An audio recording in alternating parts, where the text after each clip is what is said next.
Big South Cross Country Championships are coming up here this weekend, and for more on that, we check in with the head coach of both the Flames and the Lady Flames, Brant Holzman, trying to repeat some past success here. Coach, as you head into the weekend, what are you most looking forward to?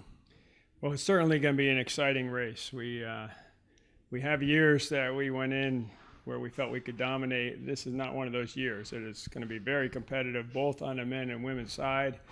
And calling it at this point is like flipping a coin.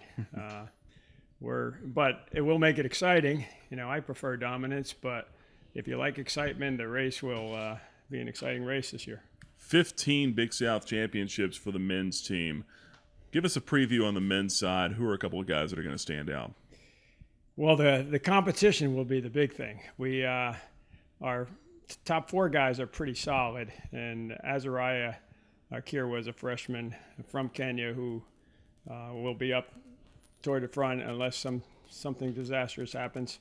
But Cameron France has been running very well this year. That's kind of a big surprise. Jeremy Bourget is in shape after a year off with an injury, and Josh Showalter's made a lot of progress. So those are kind of our solid front four guys. But it's looking a lot like the top, almost all of the top 15 runners may come from only 3 schools.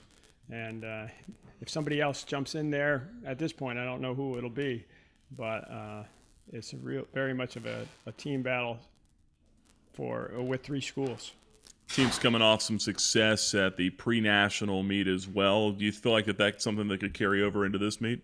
Well, we were really looking at our season as beginning at pre-nationals. We did run pretty hard at UVA, but we didn't run the whole team at UVA. And then we didn't run the whole team at pre-conference. So that was our first meet. Big South will be our second meet. Regionals will be our third meet. And those are the ones that we're keying on. As far as the women's side goes, looking for the first Big South championship since 2012. 8 conference championships there, a lot of history also.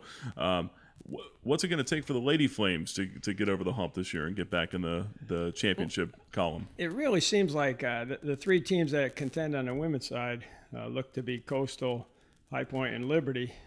On the men's side, it's Coastal, High Point, and Campbell. But not Coastal. High Point, Campbell, and Liberty.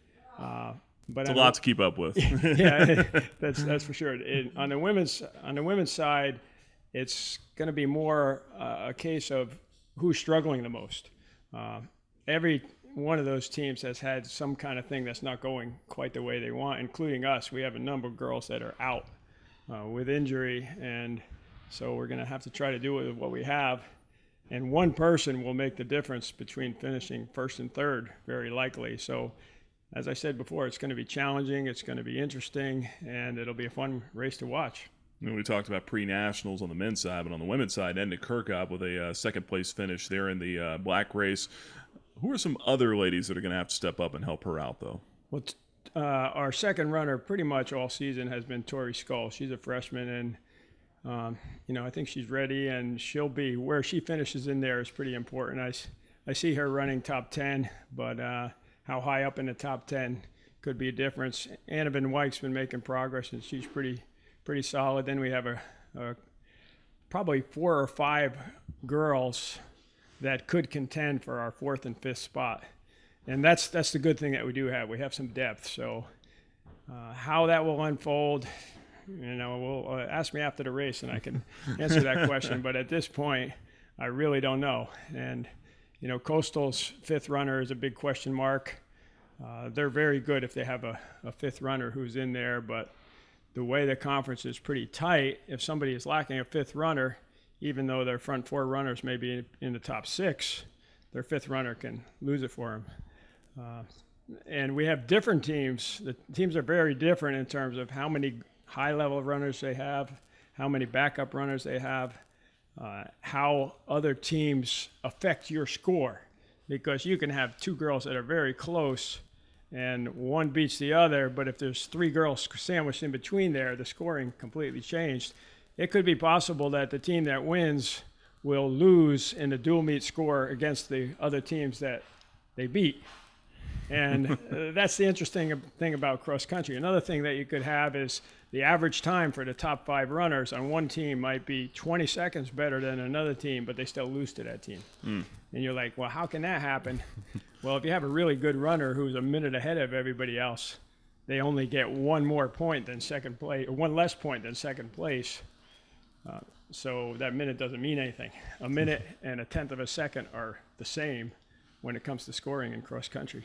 So all of you keeping score at home, bless your heart. It's going to be a lot to keep up with here this weekend. Last thing here real quickly, if you could just give us an idea of the course that you're going to be running. What challenges does it present down there in Spartanburg? Well, the biggest challenge we had last time, which people would have thought it was the water, but it was actually the fire ants. There were all kinds of fire ants everywhere that I'd say our whole team probably got several hundred fire ant bites while we were down there. Well, that should make you run faster. You want to get away from those things. That's right. But the course, we ran it in water last time. It was like a flood. But this time we're getting the rain now, and it should be dried out. So we're expecting the course to be a lot of fun, be fast, pretty good spectator course. You can run around and see most of it. And so I don't see anything negative, any particular challenge there. There's no tough hills on it. So it'll be a place where people will just compete. The competition will be the focus, not the course, and just getting ahead of people when you finish. That's the key. All right, Coach, we appreciate the time. Safe travels down to South Carolina this weekend. We're looking forward to it. Thank you. That's the head coach of both the Flames and the Lady Flames, Brant Hulsma. You can follow both teams' progress this weekend of the Big South Championships at libertyflames.com. For the Liberty Flames Sports Network, my name is Nick Pierce.